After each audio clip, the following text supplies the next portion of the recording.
Quán tiếp.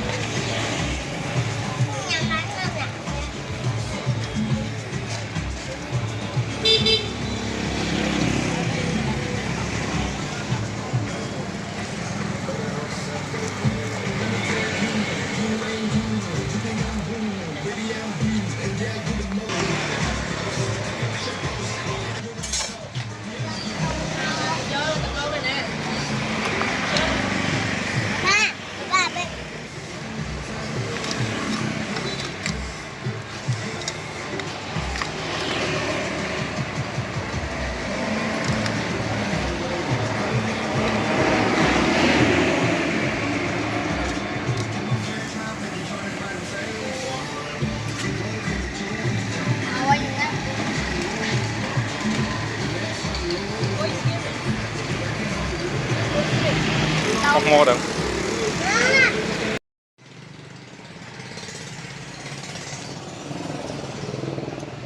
Hắn đừng tất về vậy nhỉ. Vâng. Sách mình ngay rồi. Của anh. Có tấn nó bằng kia nào? Có tấn bên kia nè. Em.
Ba.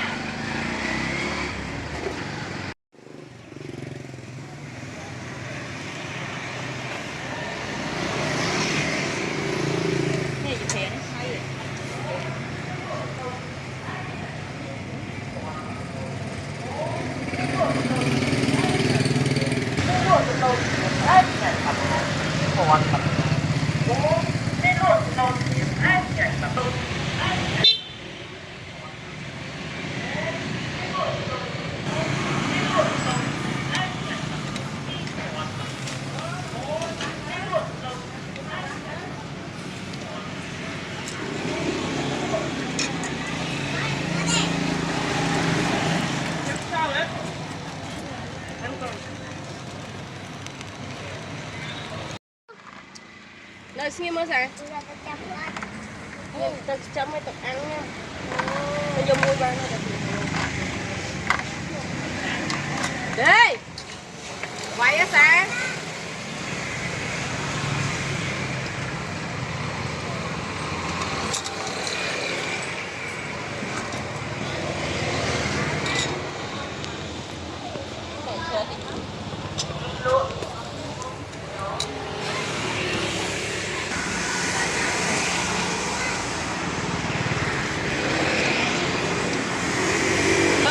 Đặt vào ha.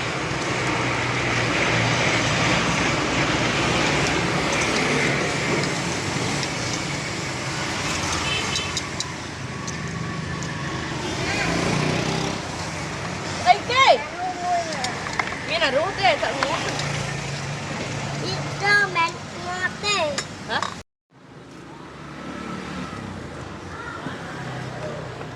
Áp lực chờ chứ. Chờ. Nóng hơn khăn nhẹ chắc.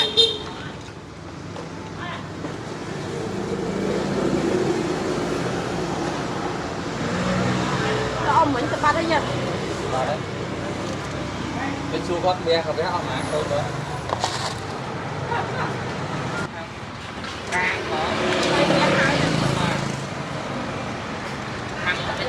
Bên đó đấy. Mấy nè, mấy chừng. Ban nhóm nắm chặt cầm ảnh trên ông biết là lợi. Mày. Cô đây cho một đẹp đi đấy. Bác ăn đấy rồi con.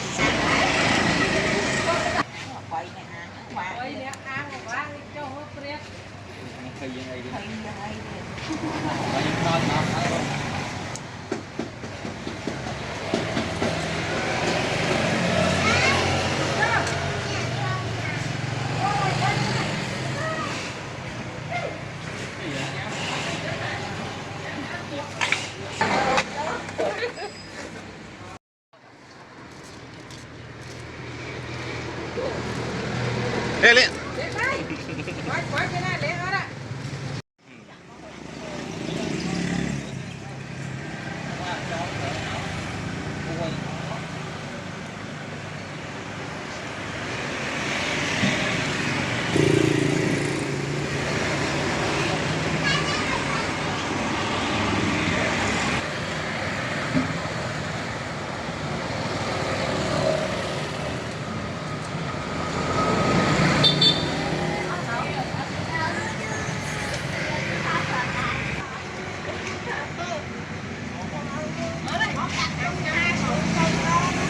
Quay lại.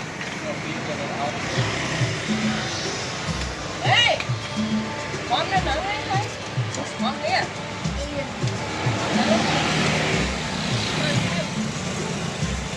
Ăn hỏi mình.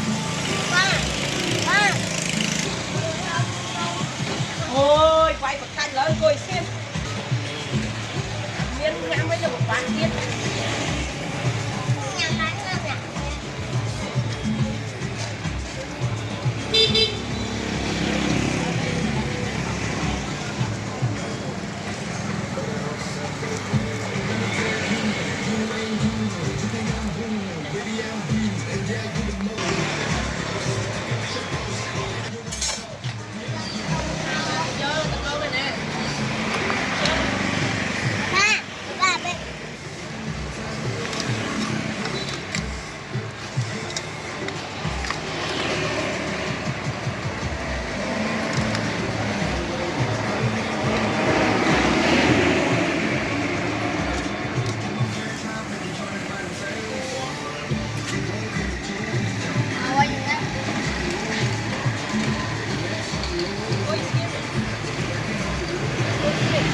Học mô được.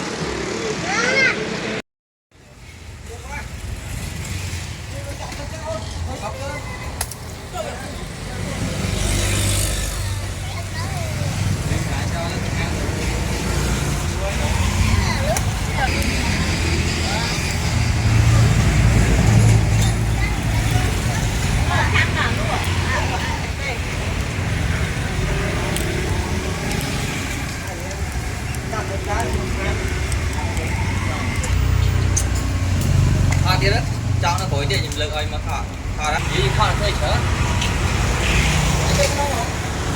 Thôi đừng.